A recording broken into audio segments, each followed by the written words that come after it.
Bonsoir à toutes et à tous, je suis le docteur Nantari Aboitouré. Je suis enseignant-chercheur à l'université Félix Houphouët-Boigny de Cocody et je suis également député de la Nation. Je suis heureuse de vous retrouver aujourd'hui pour notre petite causerie hebdomadaire et le thème que j'ai choisi d'aborder aujourd'hui porte sur la cybercriminalité.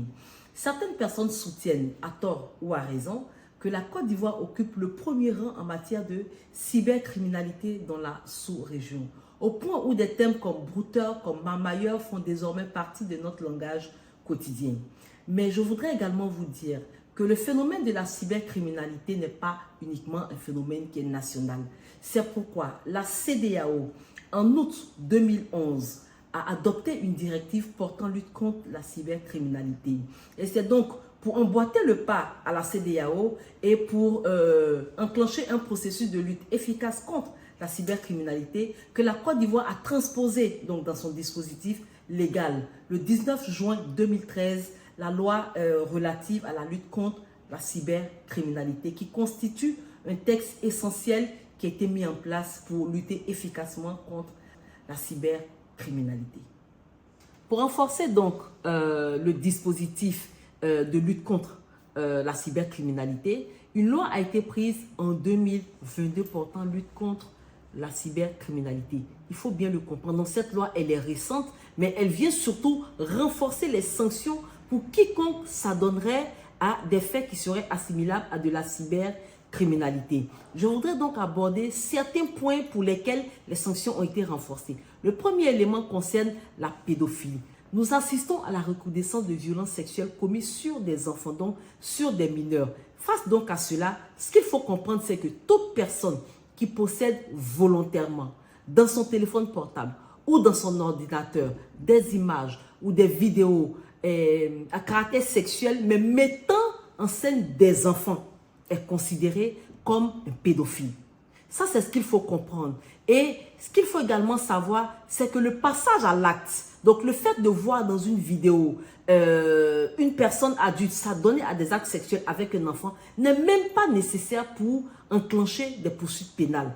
Alors, il faut comprendre que la loi de 2022, comme je vous l'ai dit tantôt, est venue renforcer les sanctions sur toute personne qui s'adonnerait à de la pédophilie. Et donc, désormais, est punie d'une peine d'emprisonnement qui va de 1 à 6 ans de prison. Toute personne trouvée en possession de photos, de vidéos à caractère sexuel mettant en scène des enfants et d'une peine d'amende qui peut aller de 20 à 40 millions de francs CFA. Le deuxième élément donc concerné par la lutte contre la cybercriminalité que je voudrais également mettre en avant aujourd'hui, c'est la promotion de la xénophobie. Ce qu'il faut savoir, c'est que toute personne qui fait la promotion de la xénophobie à travers toute forme de support, que ce soit écrit, que ce soit par des dessins, que ce soit par des films, que ce soit par des vidéos de nature raciste ou xénophobe, par toutes sortes de supports, que ce soit par des supports numériques ou des supports papier, aujourd'hui est considéré comme de la xénophobie, donc de la promotion de la xénophobie. Et pour cela, la loi de 2013 prévoyait des peines d'emprisonnement qui allaient de 10 à 20 ans de prison et des amendes qui allaient de 5 à 10 millions de francs CFA. Ce qu'il faut comprendre, c'est que la loi de 2022 est venue renforcer les sanctions pour quiconque fait la promotion de la xénophobie. Donc, les peines de prison sont passées donc de 5 à 10 ans à 10 à 20 ans de prison ferme. Ça, c'est ce qu'il faut savoir pour ceux qui s'adonnent à la promotion de la xénophobie. L'élément sur lequel je souhaiterais intervenir, c'est la diffusion des fausses informations sur les réseaux sociaux. Il faut que vous sachiez que désormais, la diffusion de fausses informations est punie sévèrement par la loi. Ce qu'il faut savoir, c'est que désormais, lorsque vous diffusez des fausses informations sur les réseaux sociaux, comme le cas qui s'est passé il n'y a pas longtemps, où un activiste du nom de Peter 007 qui a été incarcéré en prison en Côte d'Ivoire, il y a eu une information qui a commencé à circuler sur les réseaux sociaux faisant état de ce qu'il serait décédé en prison. La diffusion ou le fait de relayer ce type d'informations sur les réseaux sociaux sans pouvoir en apporter la preuve s'appelle diffusion de fausses informations et est sévèrement puni par la loi. Il faut que vous le sachiez. L'autre chose, c'est de diffuser également des propos mensongers sur des personnes au risque d'entacher leur moralité, leur crédibilité et leur honorabilité. Alors désormais également, quiconque s'adonne à la diffusion de propos mensongers sur un citoyen sans pouvoir en apporter la preuve peut être sanctionné sévèrement également par la loi.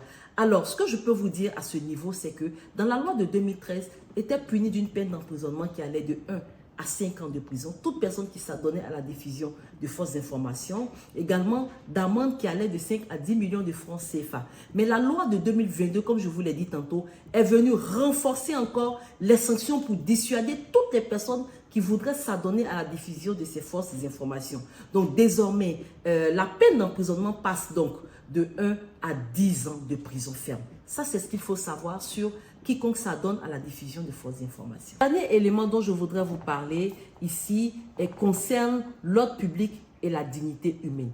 Ce qu'il faut comprendre, c'est que la loi de 2013 punissait de 1 à 5 ans d'emprisonnement ferme et de 1 million de francs à 20 millions de francs CFA d'amende le fait pour une personne de produire ou de mettre à disposition d'autrui ou même de diffuser des données de nature à troubler l'ordre public ou à porter atteinte à ce qu'on appelle la dignité humaine par le biais d'un système d'information. Donc, par exemple, en diffusant ces choses-là sur Internet. Désormais, ce type d'infraction est puni. Donc, dans la loi de 2022, est puni d'une peine d'emprisonnement qui peut aller de 1 jusqu'à 10 ans de prison ferme. Également, l'amende peut passer également de 5 à 20 millions de francs CFA. Donc, je vous donne par exemple quelques exemples. Nous avons été dernièrement choqués en voyant sur la toile une influenceuse ivoirienne qui avait montré ses parties intimes sur les réseaux sociaux parce qu'elle voulait faire une démonstration, je crois, d'une séance d'épilation. Toute la toile en avait été choquée. Ça, c'est ce qu'on appelle ordre public et dignité humaine. Donc, atteinte à la dignité humaine, c'est de ça dont il est question. Je pense également que l'année dernière, il y avait également eu un fait où un animateur télé avait autorisé une personne à mimer une scène de viol sur un plateau télé. C'était également des faits qui avaient choqué toute l'opinion publique et ça également, ça s'apparente à l'ordre public et à la dignité humaine. Il y a également des influenceurs ou des influenceuses qui se présentent, qui se filment sur les réseaux sociaux en petite tenue. Donc, de nature à attenter à la dignité humaine. C'est de toutes ces questions-là dont il s'agit. Ou bien même on verrait des scènes de personnes en train d'être battues et filmées sur les réseaux sociaux. Il y avait même eu, je me souviens encore, je crois que c'était l'année dernière, des scènes où une dame avait attiré chez elle à la maison la soi-disant maîtresse de son époux, qu'elle avait déshabillée, donc qui était toute nue et qu'elle était en train de battre. Et cette scène était filmée et avait été diffusée sur les réseaux sociaux. Ça s'appelle également l'atteinte à la dignité humaine. Donc voici quand même quelques exemples qui montrent un peu tout ce qui peut rentrer dans l'ordre public et la dignité humaine. Ce qu'il faut comprendre en tant que producteur de contenu sur les réseaux sociaux, vous devez comprendre que désormais, vous êtes concerné par la loi portant lutte contre la cybercriminalité à travers tous les éléments que j'ai énumérés tantôt. Donc, je vous exhorterai à faire beaucoup plus attention parce que vous vous rendez compte que de plus en plus, la loi est devenue ferme et les autorités ont décidé de sévir quand une personne s'adonnerait à ce type de fait, comme je viens de le mentionner. Je voudrais donc vous souhaiter sur ce une très bonne fin de journée et à bientôt pour une nouvelle vidéo.